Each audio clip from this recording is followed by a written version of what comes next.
सिडकोचा प्रश्न आहे फ्री होल्डचा. त्या आदरणीय आमदार सीमाताई हिरे त्यामध्ये लक्ष घालतायत, पण त्यामध्ये जर फ्री होल्ड झालं तर मला असं वाटतं बऱ्यापैकी त्या ठिकाणी रिलीफ आपल्याला मिळणार आहे. भाऊ, या ठिकाणी उड्डाणपुलाची निविदा या ठिकाणी मंजूर झाली होती. त्रिमूर्ती चौकामध्ये उड्डाणपूल फार आवश्यक आहे आणि त्या लोकांना खूप महत्वाचा तो उड्डाणपूल. जर येणाऱ्या काळामध्ये तो उड्डाणपूल आपण दिला तर सिडकोची जनता खुश झाल्याशिवाय राहणार नाही. पाणीपुरवठा, ड्रेनेज, उद्यान, रस्ते हे सर्व कामं आपण करतो, पण एक प्रश्न अजून प्रलंबित आहे भूमिगत तारांचा. अनेक अपघात त्यामुळे होत आहेत. तर भूमिगत तारांचा एक प्रश्न जर झाला तर सिडकोची जनता आपल्याला विसरणार नाही. बऱ्याच प्रभागांमध्ये काही 25-30% तारा भूमिगत झाल्यात, पण 75% तारा अजून भूमिगत होण्याच्या बाकी आहे. असे हे सर्व प्रश्न जर आपण सोडवले पार्टीच्या पाठीशी सर्वजण या ठिकाणी मतदार आपल्या बाजून राहतील. मतदारांचा कौल अतिशय चांगला आहे आणि आपण सिंहस्थ कुंभमेळ्यामध्ये आदरणीय असतील, आदरणीय गिरीश भाऊ असतील, त्यांनी कुंभमेळ्याचं जे नियोजन केलेलं आहे, मला असं वाटतं असं नियोजन यापूर्वी कधीही झालं नाही. गेल्या 2015 मध्ये जो भाऊंनी कुंभमेळा केला त्यामध्ये एकही अपघात झाला नाही. 2003चा जो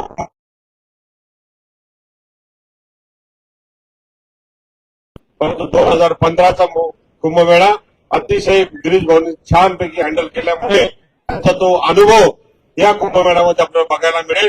आणि त्या कुंभमेळ्याच्या निमित्ताने नाशिक शहराचा विकास, कालच देवेंद्रजी साहेबांनी सांगितलं की 20,000 कोटीची कामं, 26,000 कोटीची कामं आम्ही या नाशिकमध्ये देतोय आणि नाशिकचा विकास ज्या पद्धतीने झपाट्यानं होईल त्यामध्ये निश्चितपणाने आपल्याला नाशिक एक सुंदर झाल्याशिवाय राहणार नाही. इंडस्ट्रियल ग्रोथ या ठिकाणी होते. गिरीश भाऊंच्या माध्यमातून, आदरणीय देवेंद्रजीच्या माध्यमातून इंडस्ट्रीज ग्रोथ करण्यासाठी अनेक इंडस्ट्रीज या ठिकाणी येत आहेत. त्यामुळे भाऊ मी आपल्याला आश्वासित करतो सिडको परिसरामध्ये तुम्हाला जास्तीत जास्त नगरसेवक आम्ही देऊ अशी इच्छा व्यक्त करतो. थांबतो. जय हिंद, जय महाराष्ट्र. नक्कीच धन्यवाद भाऊ. यानंतर मी आपले सिडकोचे शिक्षण सम्राट आणि आमदार डॉक्टर अपूर्वा हिरे यांना विनंती करीन की त्यांनी कृपया आपलं मनोगत व्यक्त करावं. डॉक्टर अपूर्वा हिरे. आजच्या कार्यक्रमाचे प्रमुख मार्गदर्शक, आमचे सर्वांचे मार्गदर्शक, नाशिकचे कुंभमेळा मंत्री आदरणीय गिरीश भाऊ महाजन, सुधाकर भाऊ बडगुजर, मंचावर उपस्थित असलेले प्रभाग क्रमांक 25, 29 आणि 28 चे सर्व उमेदवार, माझ्या समोर उपस्थित असलेले सर्व भारतीय जनता पक्षाचे पदाधिकारी, माझ्या समोर उपस्थित असलेले सर्व माता भगिनी आणि बंधूंनो, खरं तर मी माझ्या भाषणाची सुरुवात आदरणीय गिरीश भाऊंना, आदरणीय देवा भाऊंना धन्यवाद देऊन करणार आहे.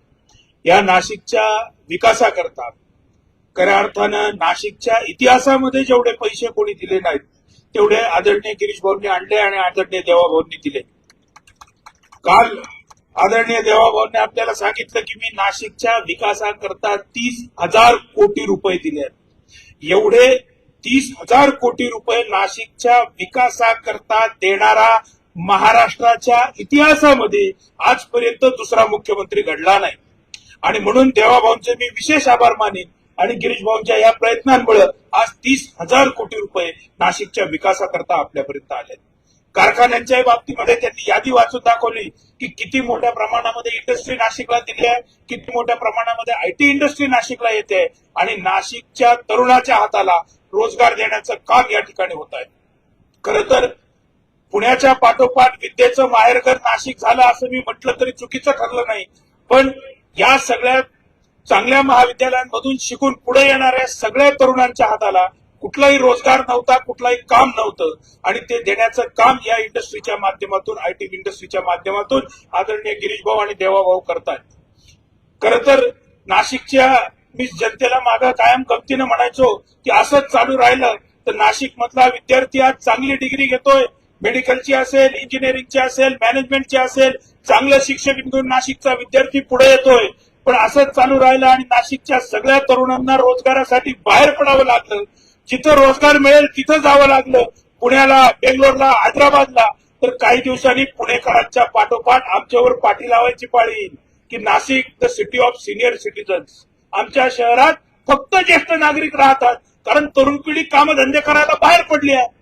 पण ही पाळी नाशिकवरती येऊ द्यायची नाही, हे गिरीश भाऊंनी ठरवलं. आदरणीय देवाभाऊंनी त्यांना मान्यता दिली आणि नाशिक शहराच्या रोजगाराकरता खऱ्या अर्थानं चालना त्यांनी आज दिलेली आहे. मी आपल्याला सांगतो, आम्ही अनेक वर्ष 2007ला मी पहिल्यांदा या प्रभागात नगरसेवक झालो. आज आपण बघतात हा सगळा जो स्टेडियम आहे, हे जे सगळं काम या ठिकाणी झालेलं पाहतायत, हे आदरणीय देवाभाऊंनी मुख्यमंत्री फंडातून मला दिलेले पैसे आहेत. भाऊ, आपल्याला आठवत असेल, इथं आपण आणि देवाभाऊ आला होता, याचं भूमिपूजन आपण केलं होतं. हे सगळं स्टेडियम देवाभाऊंच्या मुख्यमंत्री फंडामधनं आपण पहिल्या टर्म मध्ये या ठिकाणी साकारलं. या शहराच्या विकासाकरिता जो इनिशिएटिव्ह आज आपण दोघांनी घेतलाय, हा घेतलेला आजपर्यंत कोणी पाहिला नाही. आणि म्हणून भारतीय जनता पक्षाच्या पाठीमागं उभं राहणं ही आमची जबाबदारी आज आहे. नाशिक मधल्या प्रत्येकाची ही जबाबदारी आहे. मी आपल्याला सांगतो, खऱ्या अर्थानं या देशाला एक दिशा देण्याचं काम आदरणीय पंतप्रधान नरेंद्रभाई मोदींनी केलं. मोदी साहेबांनी आपल्याला एक साधं काम सांगितलं होतं की प्रत्येकानं बँकेमध्ये आपलं खातं उघडा. आज बँकेमध्ये ज्यावेळेस त्यांनी खातं उघडायला सांगितलं, लोक वेड्यात काढायचे, झिरो बॅलन्सचं खातं उघडायला लावतायत, बँकेच्या खात्याचं करायचं काय. पण आज या खात्याचा किती उपयोग होतोय. आज तुम्ही विचार करा, कोणाला 5,000 रुपये काय 5,000 रुपये पाठवायचे असतील, 5 लाख रुपये पाठवायचे असतील, तरी मोबाईलवरनं पाठवता येतात. इतकी मोठी सुविधा सुरू झाली.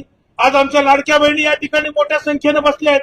हे सगळ्या लाडक्या बहिणींना जे काही आम्ही मानधन सुरू केलं, हे सगळं कशामध्ये जमा होत आहे, आमच्या खात्यामध्ये जमा होत आहे. ही मोदी साहेबांची दूरदृष्टी आहे. आज मोदी साहेबांनी या लाडक्या बहिणींसाठी लाडक्या बहिणीच्या पुढे जाऊन योजना आणली आहे आणि ती योजना आहे लखपती दीदीची योजना. काल आम्हाला देवाभाऊंनी सांगितलं, गिरीश भाऊंनी सांगितलं की पुढच्या काळामध्ये आम्ही नगरसेवकांना टार्गेट देणार आहोत की जास्तीत जास्त महिला या लखपती दीदी झाल्या पाहिजेत. ज्या आपल्या मधल्या भगिनींना रोजगार कामधंदा सुरू करायचा आहे, उद्योगधंदा सुरू करायचा आहे, त्यांना आपलं गृहउद्योग सुरू करायचा आहे, काही ना काही घरात बसून काम करायचं आहे, त्या सगळ्यांना फंड देण्याचं काम, त्या सगळ्यांना मशिनरी देण्याचं काम, त्यांना भांडवल देण्याचं काम, त्याला बाजारपेठ देण्याचं काम या लाडके लखपती दीदी योजनेच्या माध्यमातून होणार आहे. आणि त्याकरता खऱ्या अर्थानं सिडकोकरांनी आभार मानले पाहिजे. कारण आमचा पुरुष बांधव कमवतो त्या उत्पन्नावर आम्हाला घर चालवावं लागायचं. आज या योजनेमुळे 2 पैसे एक्स्ट्रा खात्यामध्ये आम्हाला मिळणार आहेत आणि आमच्या महिला भगिनी सुद्धा घर बसल्या 2 पैसे कमवू शकणार आहेत. आणि त्यामुळे येणाऱ्या काळामध्ये ही देखील योजना आम्हाला मोठ्या प्रमाणामध्ये राबवायची आहे. मी जास्त वेळ घेणार नाही, आपल्याला सगळ्यांना गिरीश भाऊंनाही ऐकायचं आहे आणि गिरीश भाऊंनाही पुढे 2-3 सभा आहेत, त्यामुळे मी जास्त वेळ घेत नाही. मी आपल्याला एवढंच सांगतो की हा जो नाशिक शहराचा कायापालट करण्याचा संकल्प आदरणीय गिरीश भाऊंनी घेतलाय, आदरणीय देवाभाऊंनी घेतलाय, या सिडको भागाचा कायापालट करण्याचा संकल्प यांनी घेतलाय, त्याला साथ देण्याचं काम आपलं आहे. विकासाचा हात त्यांनी आपल्या सगळ्यांकडच्या समोर पुढे केलाय. तो विकासाच्या हाताला आपल्याला साथ द्यायची आहे. येणाऱ्या 15 तारखेच्या दिवशी आपले 4 मतं आपल्याला कमळ या निशाणी समोरचं बटन दाबून भारतीय जनता पक्षाला द्यायचे आणि आपल्या विकासाच्या हाताला आपला साथ ही त्या निमित्तानं दाखवायची आहे. मी आपल्याला एवढंच सांगेन, आपण एकच गोष्ट लक्षात ठेवा, 15 तारखेला ज्या वेळेला आपण मतदान करायला जाणार आहात, आपण भारतीय जनता पक्षाच्या कमळासमोरचं दाबलेलं बटन हे आदरणीय मोदीजींना दिलेलं पाठिंब्याकरता दाबलेलं बटन आहे. आपण भारतीय जनता पक्षाच्या कमळाच्या चिन्हाचं दाबलेलं बटन हे आदरणीय मुख्यमंत्री आणि विकास पुरुष आदरणीय देवाभाऊंना दिलेलं पाठिंब्याचं मतदान आहे. आपण हे विकासाचं दाबलेलं कमळाचं बटन हे गिरीश भाऊंना पाठिंबा दर्शवण्याकरता दिलेलं मतदान आहे. आपण आपल्या भागाचा आपला कायापालट करण्याकरता दिलेलं हे मतदान आहे. आणि म्हणून 4 भारतीय जनता पक्षाच्या कमळाची बटणं दाबा आणि पुन्हा एकदा या शहराची सत्ता भारतीय जनता पक्षाच्या ताब्यामध्ये द्या. आपला कायापालट झाल्याशिवाय राहणार नाही याची खात्री या निमित्तानं आपल्याला देतो आणि थांबतो. धन्यवाद. जय हिंद, जय महाराष्ट्र. नक्कीच अपूर्व भाऊ, या ठिकाणी आपल्या नवीन नाशिकचा कायापालट होणार यात अजिबात आम्हाला शंका नाही. कारण आपल्याकडे ऑलरेडी 2 भाऊ होते, अपूर्व भाऊ, सुधाकर भाऊ, त्यात आले आपले गिरीश भाऊ, वरती आहेत देवा भाऊ. आपल्याला याच्यामध्ये अजिबात शंका नाही की इथून आपला विकास होणार नाही, अजिबात ती मात्र शंका नाही. यानंतर मी सन्माननीय आपले कुंभमेळा मंत्री नामदार गिरीश भाऊ महाजन यांना विनंती करीन.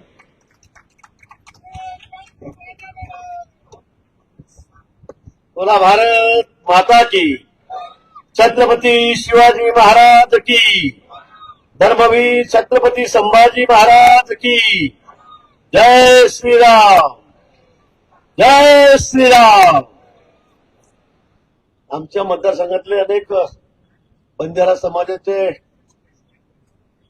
लोक या ठिकाणी राहतात म्हणून जय सेवालाल. मंचावर उपस्थित या भागातील आपले जुने अनुभवी नेते माननीय सुधाभाऊ, आता ज्यांनी आपलं मनोगत या ठिकाणी व्यक्त केलं ते आमचे मित्र अपूर्वजी हिरे, मंचावर उपस्थित सर्व मान्यवर. पण मला अजून 2 सभा आहेत. मी जळगाव यायला मला उशीर झाला, हेलिकॉप्टर बदल लेट झालं, कसं अंधारात उतरलो मी खाली, त्यामुळे सगळ्यांची नावं घेत नाही. वार्ड प्रभाग क्रमांक 25, 29 आणि 26, 28, 29, 27 सगळे जाऊ द्या.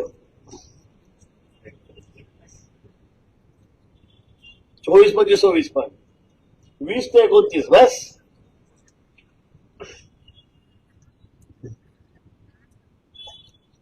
हा, कब्बशी आपली आहे ते लक्षात ठेवा. सिलेंडर पण आपलं या भागातच आहे ना. हा हा हा हा बरोबर आहे. वाणी साहेब, अमृतकर साहेब आहेत. शेवटच्या टप्प्यामध्ये प्रचार आलेला आहे. उद्या 5 वाजता जाहीर प्रचार संपणार आहे आणि परवा आपल्याला 15 तारखेला मतदान करायचं आहे. आम्ही विनंती करायला आलेलो आहोत. भारतीय जनता पक्ष कमळ निशाणी आपली आहे, कप्पशी इथे आहे, गॅस सिलेंडरही आपलं एक आहे. थोडा टेक्निकल गोंधळ झाला आणि त्यामुळे या ठिकाणी 2 चिन्ह वेगळे आपल्याला या ठिकाणी घ्यावे लागले. सगळ्यांना आपण मतदान करावं आणि आमच्या सर्व नगरसेवकांना आपली सेवा करण्याची संधी द्यावी ही आपल्या सर्वांना आधी विनंती करतो. नाशिक शहर खरं म्हणजे आगळं वेगळं शहर. आत्ताच दोन्ही वक्त्यांनी सांगितलं, या ठिकाणी सुद्धा सांगितलं, अपूर्वांनी सांगितलं, एक आध्यात्मिक शहर, धार्मिक शहर आहे, एक सांस्कृतिक शहर, शैक्षणिक मोठ्या सुविधा असलेलं हे शहर आहे. आणि म्हणून लोकांचा ओढा या शहराकडे आहे. मुंबई पुणे जर सोडलं तर सर्वात अधिक प्राथमिकता, प्राधान्य नाशिक शहराला महाराष्ट्रामध्ये आहे. इथलं हवामान असेल, इथला निसर्ग असेल, इथलं सगळं धार्मिक पर्यटन असेल, त्र्यंबकेश्वर पासून सगळं शिर्डीपर्यंत जवळपास, सप्तशृंगी माता आहे, अशा अनेक तीर्थस्थळं या ठिकाणी आहेत. आणि म्हणून सगळ्यांचा ओढा या नाशिककडे आहे. आपण सगळे रिटायरमेंट नंतर सगळ्यात पहिली पसंती कुठे असेल तर मुंबईत तर काही शक्य होत नाही. ती तर मायानगरी आहे. पुण्याला आता जवळपास हाऊसफुल झालेलं आहे. पण निसर्गाचं संवर्धन अजून या ठिकाणी आहे. हरित नाशिक आमचं या ठिकाणी, इथलं हवामान अजून चांगलं आहे आणि म्हणून लोकांना असं वाटतं की नाशिकमध्ये जाऊनच राहावं. आणि म्हणून या ठिकाणी नाशिक आणि त्याची महापालिका या निवडणुकीच्या निमित्ताने आपल्याला विचार करायचा आहे की सत्ता कुणाच्या हातात द्यायची. आपण आता सांगितलं कुंभमेळ्याच्या बाबतीमध्ये गेल्या 12 वर्षापूर्वी ज्यावेळेला कुंभमेळा झाला त्यावेळेला कुंभमेळा मंत्री मीच होतो. देवा भाऊच आपले मुख्यमंत्री होते. त्यावेळेला इरिगेशन खातं माझ्याकडेच होतं. फक्त फरक एवढा आहे, त्यावेळेला मी पालकमंत्री होतो, यावेळेला पालकमंत्री अजून झालेलं नाही. पण काही हरकत नाही, त्यामुळे काही अडत नाही. पण योगायोग आहे आणि काही पुण्यकर्म असेल की मला दुसऱ्यांदा कुंभमेळा करण्याची संधी या ठिकाणी मिळालेली आहे. दुसऱ्यांदा मी या ठिकाणी 12 वर्षांनी कुंभमेळा करतोय. त्या खात्याची जबाबदारी माझ्याकडे देण्यात आलेली आहे. आणि म्हणून या निमित्ताने या नाशिक शहराचा चेहरा मोहरा बदलणार. काल देवेंद्रजी या ठिकाणी आलेत. आपण सभेमध्ये अनेक जण असाल, दुपारची वेळ म्हणून नसालही, पण त्यांनी सगळा सविस्तर अहवाल नाशिक शहराचा, आम्ही काय करणार आहोत, काय नाही, कशा पद्धतीने शहराची प्रगती होईल, कशा दृष्टीने आम्ही सगळ्या क्षेत्रामध्ये आम्ही पुढे जाणार आहोत. मग विमानतळापासून, आता विमानतळाचा विस्तार आम्ही या ठिकाणी करतोय. आता विमानं सगळ्या टूर द्यायला सुरू झालेली आहेत. रेल्वे प्लॅटफॉर्म आम्ही त्या ठिकाणी वाढवतो कुंभमेळ्याच्या निमित्ताने. त्या कामाची सुरुवात होते. आउटर रिंग रोड आहे. 7,000 कोटी रुपयाचं टेंडर आम्ही आता काढलं. 15 दिवसामध्ये त्या कामाची सुरुवात त्या ठिकाणी होईल. आउटर रिंग रोड आल्यामुळे नाशिक शहराचा चेहरा मोहरा बदलणार. जी वाहतुकीची कोंडी या ठिकाणी होते ती बंद होणार. द्वारकेपासून असेल, इंदिरानगरचा बोगदा असेल, सगळ्या ठिकाणी त्या कामाला सुरुवात झालेली आहे. सगळे मिळून 25, 26 अजून 3, 4, 5 कोटी येतील, 1,000 कोटी येतील. 30,000 कोटी रुपयाच्या वर निधी केंद्र सरकार आणि राज्य सरकारने मिळून या नाशिक शहराच्या विकासासाठी या ठिकाणी दिलेला आहे. मला वाटतं गेल्या वेळी मी ज्यावेळेला मंत्री होतो त्यावेळेला फक्त 6-6,500 कोटी आपल्याकडे आलेले होते. यावेळेला 30,000 कोटीच्या वर निधी नाशिक शहराला आपण या ठिकाणी देणार आहोत. आणि या निधीमुळे, या कामांमुळे नाशिक शहर पूर्णतः बदलणार. ते रस्त्यांच्या बाबतीत नेहमी रोड असते, खड्ड्यांचा रस्ता आहे, रस्त्यामध्ये खड्डे आहेत. नाशिक शहर खड्ड्यांचं शहर आहे. आणि खरं आहे, आपण बघितलं असेल की दर 2 वर्षांनी या ठिकाणी रस्ता बनवल्यावर पाणी पावसाळ्यात खड्डे पडत आहेत. लोकांना किती त्रास होतोय, रहदारीला अडथळे होत आहेत. आणि म्हणून आपण 4 महिन्यापूर्वी निर्णय केला की या ठिकाणी पुढचा एकही रस्ता आम्ही डांबराचा करणार नाही, तो सगळा व्हाईट टॉपिंग करणार आहोत, सिमेंटचा करणार आहोत, की पुढची 30, 40, 50 वर्ष या ठिकाणी कुठलाही खड्डा या ठिकाणी पडणार नाही. याला आम्ही या ठिकाणी प्राधान्य दिलं आहे. या ठिकाणी अनेक गोष्टी आहेत. ड्रेनेजच्या व्यवस्था आहेत. जो 2,000 कोटी 2,200 कोटी खर्च करून आम्ही एसटीपी प्लॅन करतो आहोत. वॉटर ट्रीटमेंट प्लॅन तयार करणार आहोत. गोदावरी किती अशुद्ध आहे आपल्याला माहित आहे. तीर्थक्षेत्र खूप मोठं आहे, पण गोदावरीमध्ये पाणी अशुद्ध पाणी येतंय. पाणी असलं तर सगळ्या गावाचं घाण त्या नदीमध्ये जाते. इंडस्ट्रीचं इकडचं पाणी येतंय, ते दूषित पाणी त्या ठिकाणी जातंय, केमिकल युक्त पाणी त्या ठिकाणी नदीमध्ये जातंय. आणि म्हणून एवढं मोठं तीर्थक्षेत्र असताना जगभरातून लोक या ठिकाणी येतात, त्र्यंबकेश्वरला येत आहेत, नाशिकला येत आहेत, पण नदी हे दूषित आहे. आणि म्हणून याला 2,200 कोटी रुपये आपण टाकलेत. मोठ्या प्रमाणात कामाला सुरुवात झालेली आहे.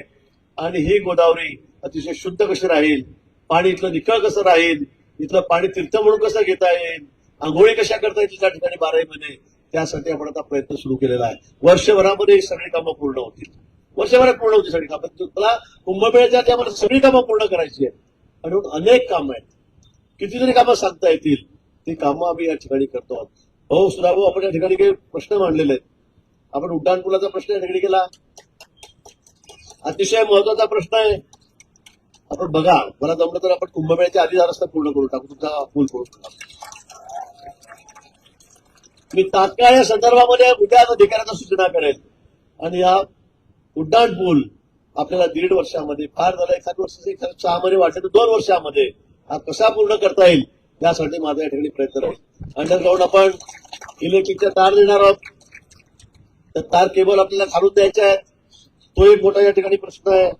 या ठिकाणी भूमिगत गटार आहेत, ते तर देशभर आपण त्याला प्राधान्य दिलेलं आहे मोदीजींनी. ते काम आपण आता करतोय, सुरू झालेले आहेत. मला वाटतं त्याची वर्कआउट झालेली आहे. त्या कामाला आता सुरुवात होईल. त्यामुळे शहर स्वच्छ असलं पाहिजे, सुंदर असलं पाहिजे. देशभरातून पर्यटक येतात, जगभरातून पर्यटक येतात, ही आपली सगळ्यांची अपेक्षा आहे. आणि म्हणून या कामाला सुद्धा आपण अतिशय प्राधान्य या ठिकाणी देणार आहोत. आणि तो केव्हा होईल, हे त्यावेळेलाच होईल की ज्या वेळेला या ठिकाणी भारतीय जनता पक्षाचं सरकार येईल, महापौर येईल. कारण महापालिकेच्या माध्यमातून ही सगळी कामं होणार आहेत. गेल्या वेळी आपल्याला माहिती आहे, परवा आता ठाकरेंचा बँड इथे आला होता, लक्ष्मीकांत प्यारेलाल, तसं आमचे उद्धवजी आणि राज या ठिकाणी आले, काय काय बोलून गेले. कुठलं विजन नाही, दूरदृष्टी नाही, विकासाबद्दल बोलायचं नाही. नकलाकार सारखं नकला करायच्या, कोट्या करायच्या, टोमणे मारायचे, देवेंद्रजीवर वाटेल तसं बेछूट बोलायचं, मोदीजींवर बोलायचं, अमित भाईंवर बोलायचं. पण तुम्ही काय करणार आहात? आम्ही काही करणार नाही. आम्ही फक्त काहीतरी वात्र टीका तुमच्यावर करू, वाटेल तसं आमच्या मनात पटेल तसं तुमच्यावर बोलू. काही झालं नाही. एखादं सुद्धा विजन असलेलं काम असेल, विषय असेल, हा त्यांनी या ठिकाणी मांडलेला नाही. कुठला विषय मांडलेला. आणि म्हणून लोक त्यांच्या कार्यक्रम, परवाही म्हणतं की लोक त्यांच्या कार्यक्रमाला येतात, बसतात, गर्दी खूप होते, शिट्ट्या वाजवतात, आमचे राजसाहेब वाटते तशी टीका टिप्पणी करतात, नकला करतात, इकडे या नेत्याचा आवाज काढतात, त्या नेत्याचा हातवारे करतात. लोकांची करमणूक होते, लोक ऐकतात. त्यांना असं वाटतं केवढी मोठी सभा झाली, लाखाची होते, पण मतदान किती पडतं? अख्ख्या महाराष्ट्रामध्ये एक सुद्धा आमदार त्याचा नाहीये राज ठाकरेंचा. एक सुद्धा नाहीये. महापालिकेमध्ये म्हणता मराठी मराठी मराठी, कोण त्यांना मतदान करताय? कोणी त्यांना मतदान करत नाही. 4 नगरसेवक सुद्धा 280 पैकी त्यांच्या त्या ठिकाणी नाहीये. 280 पैकी जवळपास नाहीये. मतदान त्यांना मिळत नाही. उद्धव ठाकरेंनी आपली शिवसेना आता तिथं संपलेलीच आहे. उभाटा विधानसभेमध्ये 20 सुद्धा आमदार 288 पैकी त्यांचे आले नाहीत. काय अवस्था झाली त्यांची, काय राहिले त्यांचं? आणि गप्पा मात्र मोठ्या मोठ्या करतायत. मला म्हणजे लाकूड तोड्या, लाकूड तोड्या कुठं झाला? त्यामुळे माझ्या शाळेतली गोष्ट मला आठवली लाकूड तोड्याची. लाकूड तोड्या म्हण्या. मी म्हटलं बाबा त्या ठिकाणी तपोवनामध्ये आपल्याला सगळ्या साधूंचा निवास आहे, वर्षानुवर्षी प्रथा आहे, परंपरा आहे, ते तपोवन आहे, साधुग्राम म्हणून त्याला नाव दिलेलं आहे, रिझर्वेशन त्यांचंच आहे. आता तिथे व्यवस्था करावी लागेल. मागच्या वेळी आपण केलेली होती. मी सांगितलं मागच्या वेळी जेवढे टेंट लावले होते, साधुग्राममध्ये निवासाची व्यवस्था केली होती, आपण तेवढीच करणार आहोत. त्याच्यापेक्षा एक फुटे जास्त आम्ही नवीन देणार नाही. पण मधल्या 10 वर्षामध्ये जी झाडं रोपं उगलेली आहेत ती काढावी लागतील.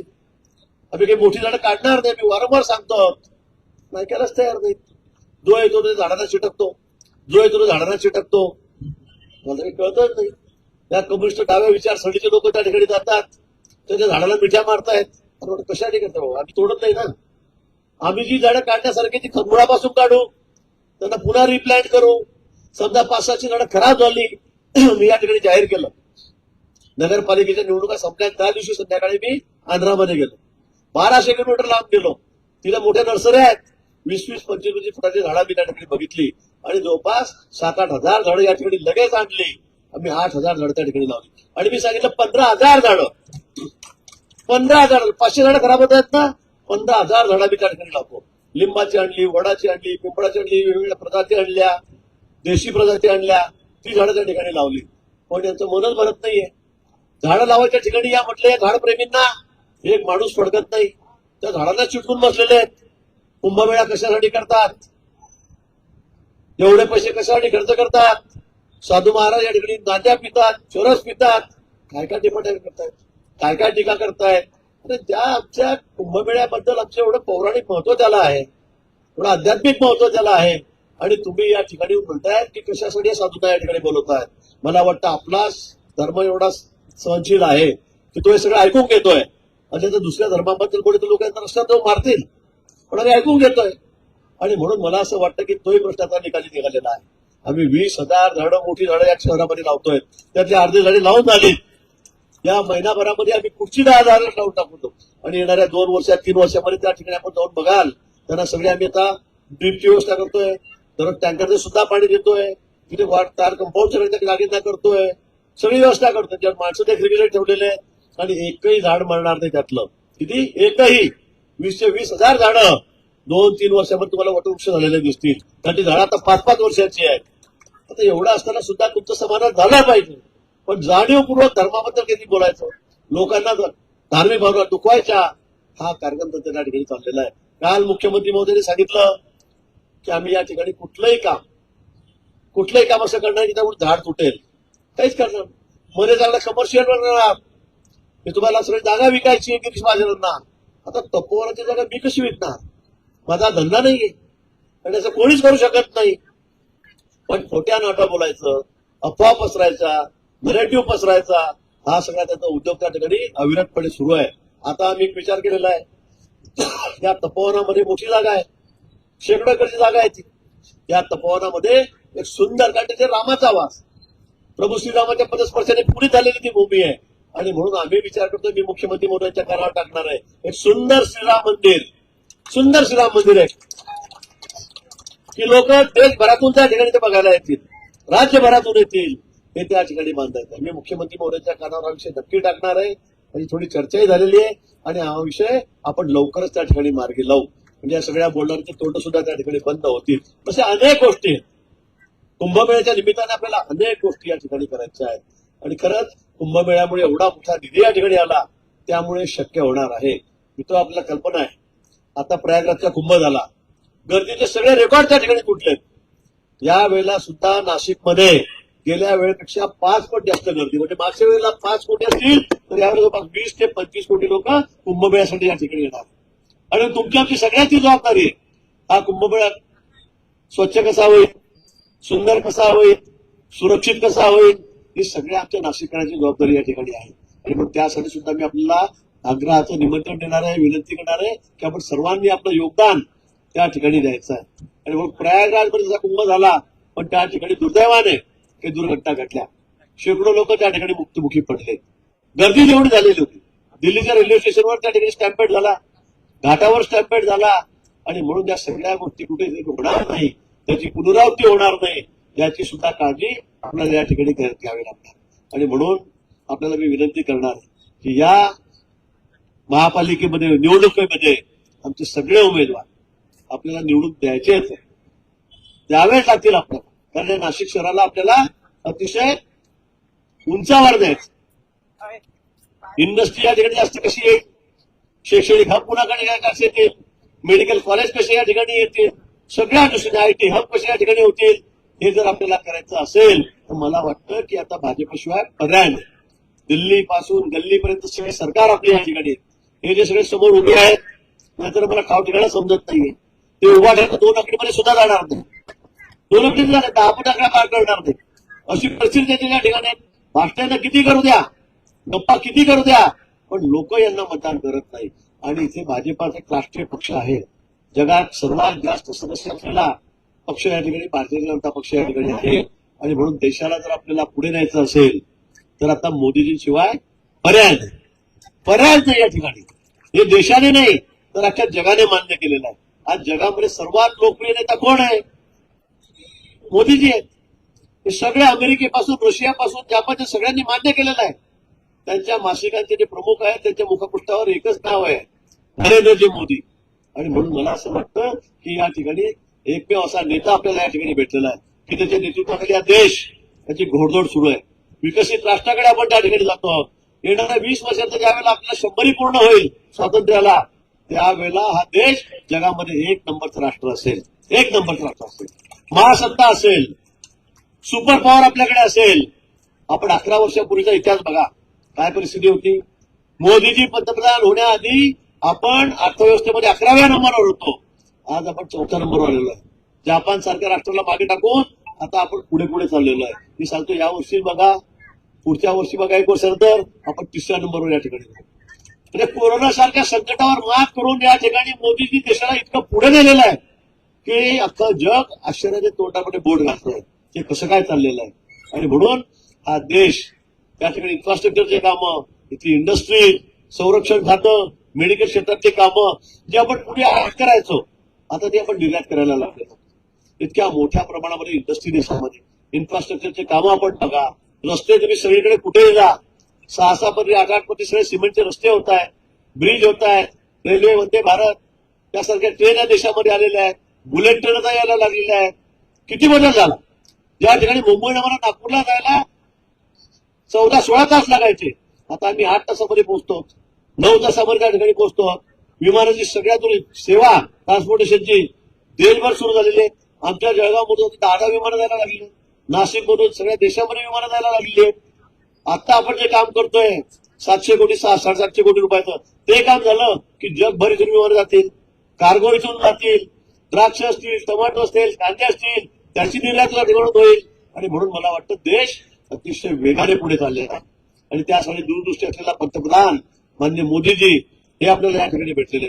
पुढे पाकिस्तान सारखं चिमटीभर राष्ट्र केवढं दम भरायचं आपल्याला, चायना वारंवार आपल्या मागे लागायचं, बांगलादेश ते सुद्धा आपल्या खोड्या काढायचं.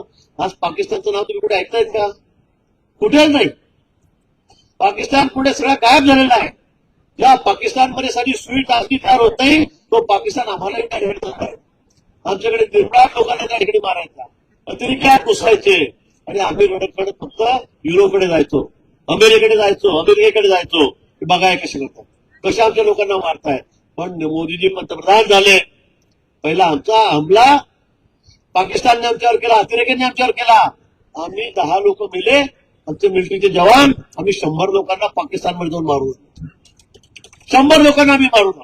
ज्या ज्या वेळी अतिरेक्याचे हल्ले होत आहेत त्या वेळेला आमची सेना त्या ठिकाणी आत घुसून त्या ठिकाणी बदला घेत आहे. मग काश्मीरच्याकडे बदला हल्ले झाले असतील, कुठे पुलवामाचा झाला असेल, किती ठिकाणी आपल्याला सांगू. आणि म्हणून पाकिस्तान सुद्धा आमच्या वाटेला येत नाही, नाव सुद्धा आमचं त्या ठिकाणी घेत नाही. आणि आज जगभरामध्ये आमचा दबदबा तयार झालेला आहे. आज एवढी राष्ट्रामध्ये युद्ध पेटलेलं आहे. सगळे म्हणतात फक्त मोदीजींना सांगा, मोदीजींच्या कानावर टाका, मोदीजींना काहीतरी मध्यस्थी करायला लावा. हे कशामुळे झालेलं आहे? आणि म्हणून मला असं वाटतं की येणाऱ्या पुढच्या काही काळामध्ये हा देश फक्त सुपर पॉवर होणार आहे. आणि म्हणून नाशिक सुद्धा यामध्ये मागे असता कामा नये. आणि म्हणून मी आपल्याला या ठिकाणी विनंती करणार आहे की या ठिकाणी आपले जेवढे नगरसेवक आहेत सगळ्यांची निशाणी कमळ आहे. 122 ठिकाणी आपण कमळावरच उभे आहोत. 2-3 ठिकाणी फक्त आपले अपवाद आहेत, कपाट आणि गॅसची हंडी. आणि म्हणून या ठिकाणी आपल्याला येत्या 15 तारखेला या कमळाचं बटन दाबून आमच्या सर्व नगरसेवकांना महापालिकेने पाठवायचं आहे, त्यांना महापौर करायचं आहे. आणि मग येणाऱ्या वर्षात 1.5 वर्षामध्ये तुम्ही बघा, तुमचं एकही काम आम्ही शिल्लक ठेवणार नाही, कुठलंच काम शिल्लक ठेवणार नाही. सगळी कामं पूर्ण करण्याची हमी आम्ही आपल्याला या ठिकाणी देतो. आणि पुन्हा विनंती करतो की न चुकता नुसतं आपणच नाही